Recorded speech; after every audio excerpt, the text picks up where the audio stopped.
Assalamu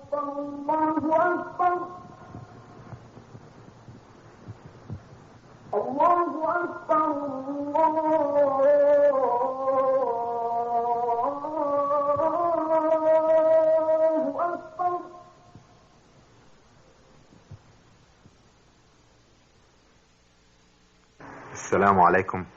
Peace be upon you, ladies and gentlemen, and welcome to a new episode of Islam in Focus.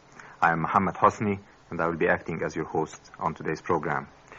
We have been promising you for several weeks now a series of episodes dealing with the fundamental teachings and tenets of Islam, and I'm happy to announce to you today that today's program will be the first in that series. With us today is Dr. Gamal Badawi, professor at St. Mary's University, and he will help us to elucidate some of the basic concepts and maybe define some of the fundamental terminology that will be necessary prerequisite for any reasonable understanding of the wealth of ideas comprised in Islam. Dr. Gamal, welcome to our program. And I think the best point to start at is the extent of the Muslim presence in the world, and whether every Muslim is an Arab and every Arab is a Muslim, as a lot of people may tend to believe. See, the whole notion of a Muslim being an Arab in long flowing robes over a camel or horse is a kind of stereotype that seems to have been deliberately perpetrated by the media. Not only by the media, but even some of the more respectable writings seem somehow to imply this kind of a stereotype. Indeed, you would be surprised to know that Muslims, the Arab section of Muslims, in fact, constitute a small minority among Muslims. Mm-hmm. In other words, the Muslims who are Arabs at the same time constitute nearly 15%. That's almost 1/7 of the total world population, or Muslim population, I should say. In fact, the reverse also is true, that not every Arab is a Muslim. In other words, there are many Arabs also who are Christians or Jews and have been for years living in Arab countries. So this is, like I said, it's a kind of false stereotype that is normally associated with everything from Popeye the Sailor Man to cartoons and paper to writings. It's not a true picture. Indeed, the total Muslim world population gets quite close to 1 billion. There are various estimates. Some are somewhat underestimated. One recent issue of the Time magazine estimated the total Muslims all over the world as 750 million. Mm-hmm. There are other studies that show it's actually closer to 1 billion Muslims all over the world. But in any case, that would place it either as the largest faith, universal faith on earth, or at least a close second, because according to the same Time issue, it estimates the total number of followers of Christianity with various sects, Protestantism, Catholicism, and Eastern Orthodox, and all others combined at 985 million. So that, like I said, puts Islam either the largest faith, if you take 1 billion as the estimate, or a close second, really. So it's a universal religion, really, rather than something that's necessarily connected with the Arabs. I might give you some examples of places where people only hear about when news breaks about. Most people would think of Muslims, if not only limited to the Arabs, as mainly concentrated in African or Asian countries. Of course, in combined Asia and Africa, they should be close to 700 million Muslims, and definitely this is the largest concentration. But on the other hand, there are also many places in the world where Muslims have even a majority outside of Asia and Africa. Could you give us some examples? Yes, for example, in Europe, Turkey is close to 98 or 99% Muslim. Albania, which is now under communist occupation, estimated, even according to the Time magazine, some people even would place the estimate at higher than that, but according to the Time estimate, there is about 70% of the total population in Albania are Muslims. There have been several reports also relatively recently showing that on Europe as a whole, on the continental level, Muslims constitute the second largest religion in Europe, or faith followed in Europe. Besides this, of course, And this might explain sometimes the discrepancy between the estimates. There are many places where Muslims constitute a substantial minority also. In Russia, for example, after the Russian invasion of Afghanistan, many questions have been raised about the effect of that Islamic revival on the Muslim population under Russian occupation, which are estimated now at about 50 million Muslims. That's almost 25% of the total Soviet Union. In China, there's at least 20 million, perhaps more than that. In India, even though Muslims are a minority, they're a substantial minority of 80 million. In addition, of course, to Muslim presence in considerable minorities in places like the Philippines, in North America, even to some extent, there is presence which is growing, and many other places in the world. In fact, to reflect or show the universality of Islam as a universal faith, there is nearly 120 different countries in the world or more which has Muslims as either minority or majority. In 57, roughly, 57 countries, the Muslims constitute a substantial majority of the population. So the notion, like I said, it's basically... I'm sure a lot of people would find it very strange to believe that a place like Russia has 50 million Muslims, whereas Egypt, that's considered an Islamic country through and through, has less than that. Right. Okay, having established that not every Arab is a Muslim and not every Muslim is an Arab, maybe we should move to the following point, the following misconception, which is Islam being always talked about as a religion, like Christianity is a religion, Judaism is a religion, or any other of the religions of the world. And then the problem of sacred versus secular, which is almost becoming a proverbial dichotomy, and whether this dichotomy really exists in Islam at all. You see, the whole notion of so-called sacred versus secular is something that stemmed largely in Western thinking. And for most people in the West, when you mention the word religion, it's automatically tied in their minds with the ritualistic or spiritual aspect of life, something just of acts of worship. Mm-hmm. And according to this, there seemed to be an implication that life is compartmentalized in two major components. Right. One component is sacred or religious, the other is secular.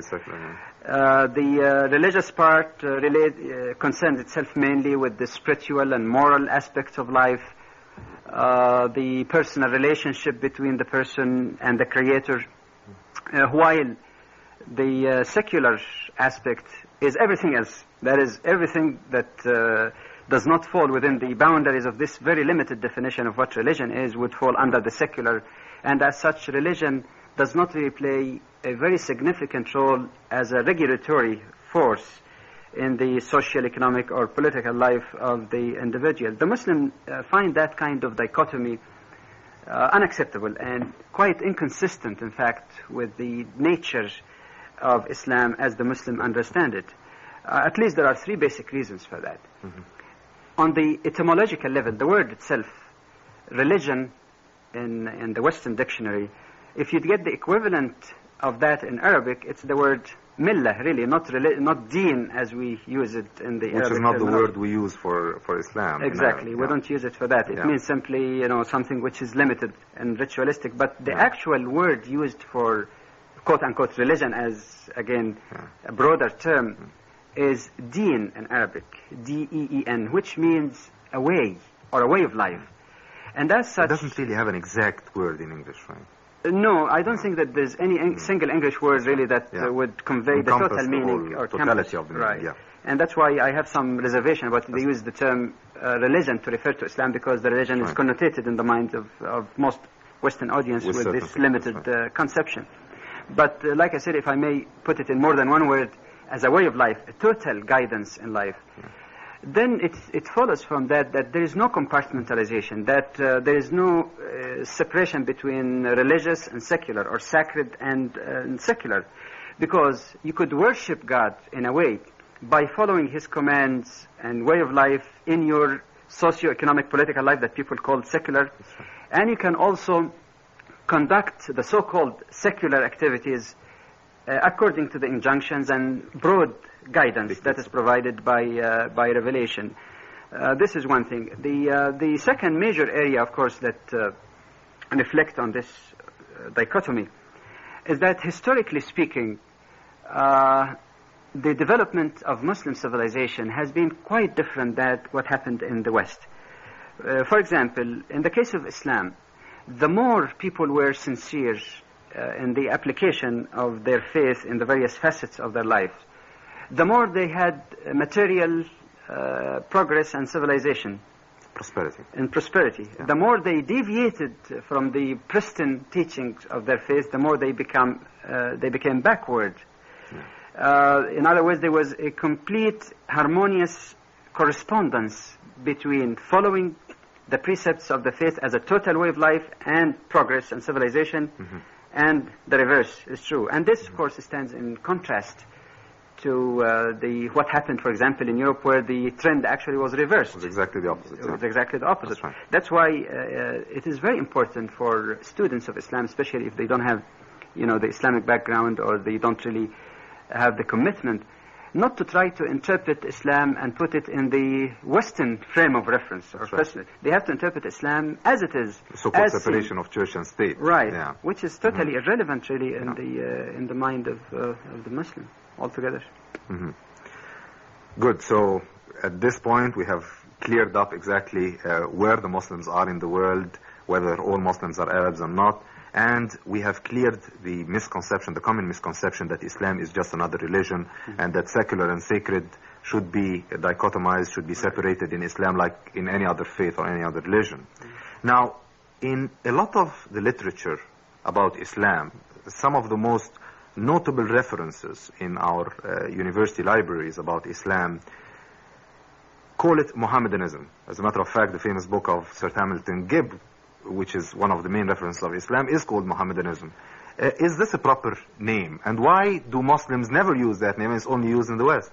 It is like one scholar put it. He says the misunderstanding of Islam starts with its very name. That's right, yeah. For the Muslims, no, it's not the same. Mohammedanism is not an alternative name for Islam. In fact, it is regarded as an offensive and improper title to give to the Muslims, no matter how spread. And that includes also the various derivatives of the word, like referring to Muslims as Mohammedans instead of Muslims. Followers of Muhammad. Followers of Muhammad. There are four basic reasons for that. First of all, that absolutely there is no basis whatsoever of that term Mohammedanism as derived, let's say, from the scriptures of Islam or the saying of the Prophet or the name even used by Muslims. They never refer to that, so the title is baseless. But aside from the title being baseless, there is a second reason also. The fact or the tendency to use Mohammedanism tends to replace it with the more authentic title. And by authentic, I mean a title which is given, the name of the religion or the faith is given actually in the scriptures of Islam. It's given in the Quran.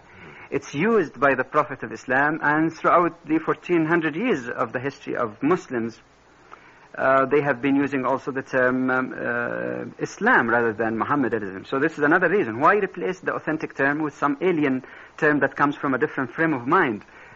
A third reason is that when you use the term Mohammedanism, given the fact that many other faiths in the world also derive their names from people who are regarded by some as their founders, it also gives a kind of false impression, either that Muhammad is worshipped by Muslims, if you compare it, for example, with the title Christianity, or the least is that Islam has its center really as a person, not as a principle, Muhammad, not to be derived from God himself, but rather founded by Muhammad. Like Buddhism, for instance. Like Buddhism. In fact, in some of the references, including the one that you referred to, there is this tendency to talk about Muhammad founded Islam in such and such year.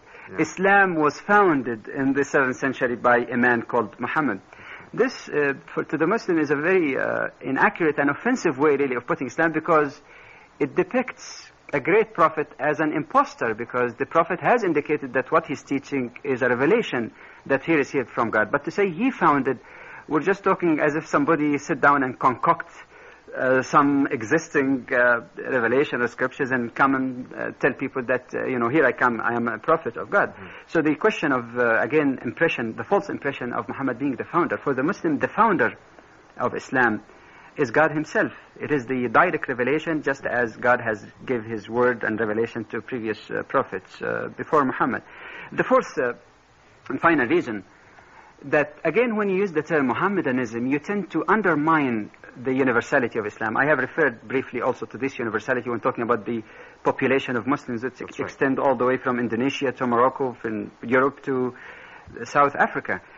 And by using or relating Islam specifically to one person, as if only the followers of Muhammad or people who are, like I said, associated with the stereotype Arab are the Muslims, whereas to the Muslim, Islam is the same basic doctrine preached by all prophets throughout history, Muhammad being only the last prophet and messenger of God with the universal message to the entire humanity. Now, could you define to us the word Islam itself? In other terms, from what you have been telling us, you have been talking about the universality of Islam and what Islam is not. Maybe now you should give us, and you said that Islam appeared in the Quran, in the holy book of the Muslims. Yes, could you give us the etymological word of the meaning of the word? Etymologically speaking, Islam is a term that connotates two things, or derived from two meanings. One is salam, which means peace. The other is submission. Submission in a sense of conscious, willing submission to the will of God.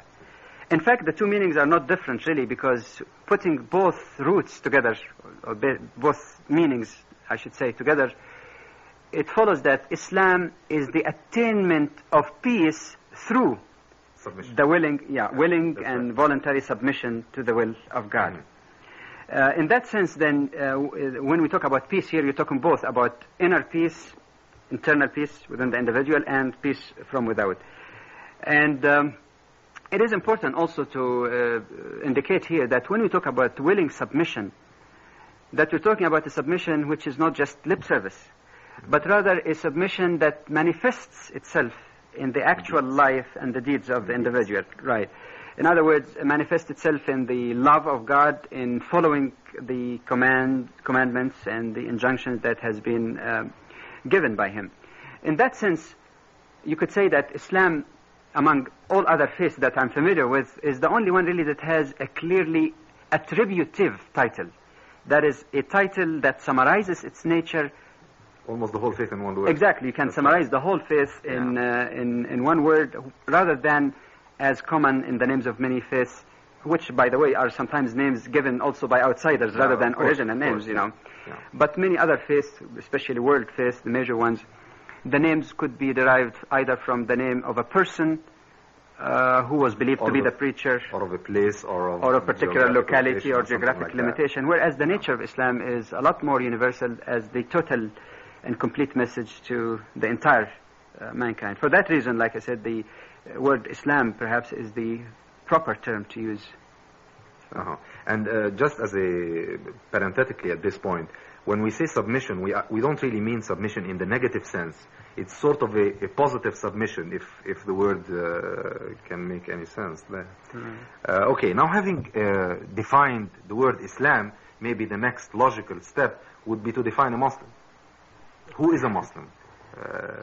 And who can be considered a Muslim and who cannot be considered a Muslim? Well, again, you can define it on different levels. In one sense, if you take the exact term Islam in a sense of submission, it follows also that there are many other creatures, animate and inanimate, who are regarded as Muslims in a sense of submitting themselves to the will of God. Even a person who is defying the law of God, who is defying the teachings of God, in a way, he submits to God in one level, at least insofar as the biological function or various aspects of his life or her life, which are beyond his or her control. In other words, etymologically, strictly speaking, you can say that the sun, the moon, the oceans, the vegetations are Muslims, that they submit to the laws which are devised by Allah, by God in nature. So in that sense, you could say the whole universe, willingly or unwillingly, submit to the laws of God. That's right. But on the second level, and this is perhaps the more important one, that, like we were talking before, the submission has to be a willing submission, a commitment that the person makes, which means that there are also some aspects in our lives which we had some control on. We had some free will in choosing to do or not to do. The moral laws, for example, the obedience to the commands and guidance of the Creator.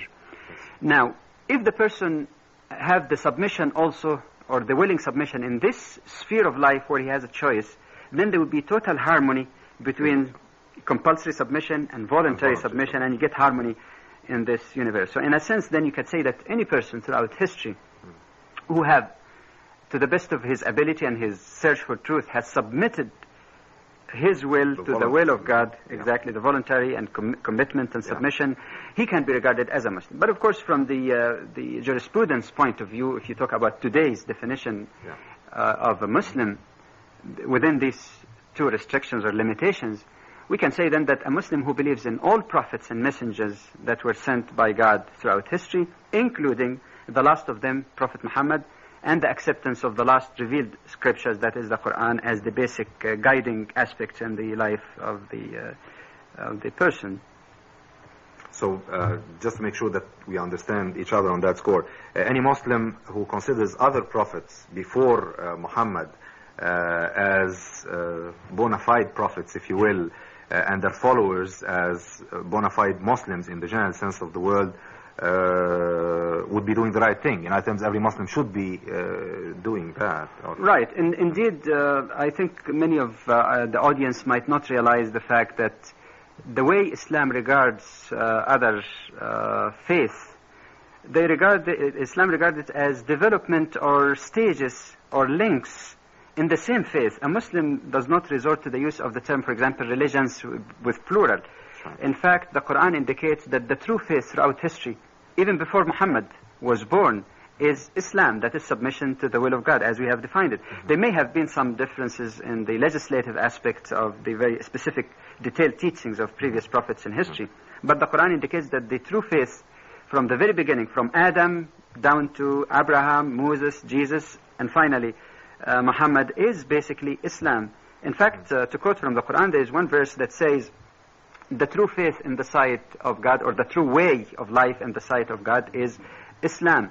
In another verse it says that whoever seeks any path other than Islam, in a sense of submission to the will of God, it will not be accepted from him, and he will be a loser in the day of judgment. In the Quran we read also instructing Prophet Muhammad to tell the people, it says, say, O Muhammad, to people, I am not an innovator of a new concocted doctrine among the messengers. So it was, like I said, links. The same basic truth that God has revealed to previous prophets has finally culminated in the most complete form in the message of Prophet Muhammad. So on the basis of that, it is no surprise that the Quran uses even the exact term Muslim to refer not only to the previous prophets, but to those who sincerely followed their path. Let me, if I may take a couple of minutes, give you some quotations, direct quotations from the Quran to make the point. For example, in chapter 10, verse 84, Prophet Noah is quoted as saying to his people, I have been commanded to be of those who are Muslims. Exact word Muslim is used, that is, of those who submit to God's will. About Prophet Abraham in chapter 2, verse 128, quoting both Abraham and Ishmael, and it says, Abraham and Ishmael said, O our Lord, make us Muslims, bowing to your will, and also of our progeny, people who are Muslims, to your will. In chapter 112, verse 101, Prophet Joseph is also quoted as saying, Creator of the heavens and the earth, you are my protector in this world and in the hereafter. Take my soul at death as Muslim, or one submitting to your will, and unite me with the righteous. About Prophet Moses, in chapter 10, verse 84, Moses is quoted as saying, O my people, if you do really believe in God, then in Him put your trust if you are Muslims. Finally, in chapter 5, verse 114, we read, And behold, I, that's God, and I inspired the disciple of Jesus to have faith in me and my apostle, they said, we have faith, and do you bear witness that we bow to God as Muslims? Mm-hmm. In other words, the monumental evidence that you can find in the Quran makes it quite clear that the title Muslim is something that goes much before Prophet Muhammad, and Prophet Muhammad simply is completing, or through his message, that total message of Islam or divine revelation that has been given to previous prophets has finally come to full I think that's the best proof that Islam is not a new idea that comes to the fore in a certain geographical location, in a certain historical period of time. It is just the culmination or the completion of a total picture that has been evolving over, it has been... Right. Actually, this relates even to one of the very common misconceptions when some people start saying, oh, look, you know, some of the teaching of the Quran are similar to the Bible. Oh, Muhammad must have copied them from the Bible. That's right. And they forget that the Bible, Old Testament, New Testament, the Quran, and any other scriptures revealed throughout history are coming from the same, it's coming from the same source. Exactly. So instead of admitting the concept of revelation, which is unaccepted at least among people who are religious, they go to the copying. Copying. Yeah. Now, besides the obvious historical relevance of this point, do you see that it has any kind of implications as an approach in the contemporary world? I think it does. First of all, by developing this more universal approach, or universal brotherhood, if you will, we can demolish the walls of prejudice, fanaticism, and intolerance, and particularly stereotype as it relates to Islam that existed in the minds of many people, especially in the Western world. When Islam is presented as something strange, a kind of personality cult, weird kind of thing, whereas it is just at the heart of the basic divine revelation in history. Secondly, by believing that all prophets are Muslims, this established the fact that prophets throughout history, Abraham, Moses, Jesus, Muhammad, are brothers. They're not really competing with each other for the souls of people. They're all conveying the same essential message of God. It follows from that those who claim to be sincere followers of those prophets must realize then that in order to follow them sincerely, they must also be brothers. They must break this wall. They might have some differences. Like the Quran says, if God willed, He could have made people all follow one religion. But within this level of tolerance and brotherhood, universal brotherhood, people can talk and have dialogues about the particular differences that they might have in the interpretation of divine revelation.